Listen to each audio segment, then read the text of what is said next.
भोपाल में गोध्वज को स्थापित कर गौ माता को राष्ट्रमाता घोषित कराने पहुंचेंगे शंकराचार्य अविमुक्तेश्वरानंद जी। सनातन धर्म में वेद, उपनिषद, पुराणों सहित समस्त धर्म शास्त्रों में गौ की महिमा कही गई है। गाय को पशु नहीं अपितु माता की प्रतिष्ठा दी गई है। वहीं सनातन धर्म हिंदू की पवित्र भावना है, आस्था है। इसी धार्मिक आस्था हेतु संविधान एवं कानून में गाय को राज्य सूची से हटाकर केंद्रीय सूची में डालकर गौ माता को राष्ट्रमाता का सम्मान दिलाने तथा गौ हत्या मुक्त भारत बनाने के लिए संपूर्ण भारत में गौ प्रतिष्ठा आंदोलन चलाया जा रहा है। एमजी सरवर की रिपोर्ट। गोचर, आपने जो गोचर की जमीन की बात की, ऐसा नहीं कि पूरी गोचर की जमीन को शासन के द्वारा सौंप दिया गया, ऐसा नहीं है। पहली बात को मैं करेक्ट करना चाहूंगा, काफी हिस्सा गोचर का दबा दिया गया सरकार के द्वारा, ये सही बात है।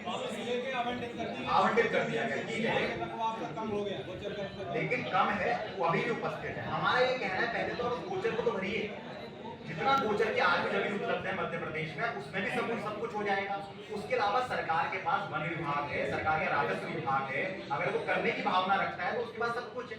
और मध्य प्रदेश में तो एक गो बिहार में सीधे बना हुआ है, तो करने की भावना होनी चाहिए। गौ माता की व्यवस्था सरकार एक चुटकी बजाते कर सकती है, इसके लिए कोई जादू की छड़ी नहीं चाहिए, एक सेकंड में कर सकती है। इतनी जमीन सरकार के पास। एक सवाल और है, क्योंकि आप शंकराचार्य जी की प्रतिनिधि हैं, इसलिए सवाल आ रहा है।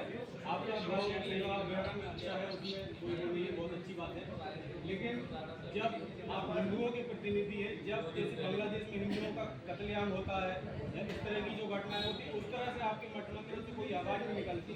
देश की हिंदू जनता आपके लिए देखती है कि आप लोग संदेश दें। हम आपसे अनुरोध करेंगे कि आप अपने जो आपके सोर्स हैं उसको थोड़ा सा और पुख्ता करिए, तब आपको पता चल जाएगा। कोई भी ऐसा विषय नहीं है जिसमें शंकराचार्य मठ से प्रश्न और समाधान न निकलता हो। बांग्लादेश की जब बात आई, सबसे पहला सवाल राष्ट्रपति को पत्र लिख करके ज्योतिर्पट के शंकराचार्य जी ने दिया। आपको पता नहीं है, ये आपकी कमी है, हमारी कमी नहीं। हम लोग हर समय पे सवाल उठाते हैं, हर समय जवाब देते हैं।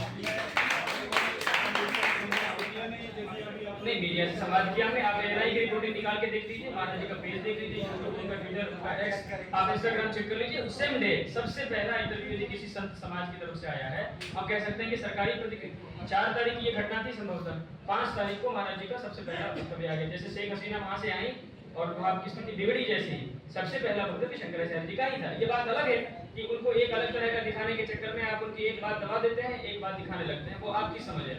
उनके सनातन प्रेम में, उनके हिंदू धर्म के प्रति कृतज्ञता में कार्य करने में एक व्यतिक्रम नहीं, बल्कि हम लोगों को गौरव है कि हमारे शंकराचार्य ऐसे हैं जो हर विषय पे निर्भीक होकर निडरता से अपनी बात को कहते हैं।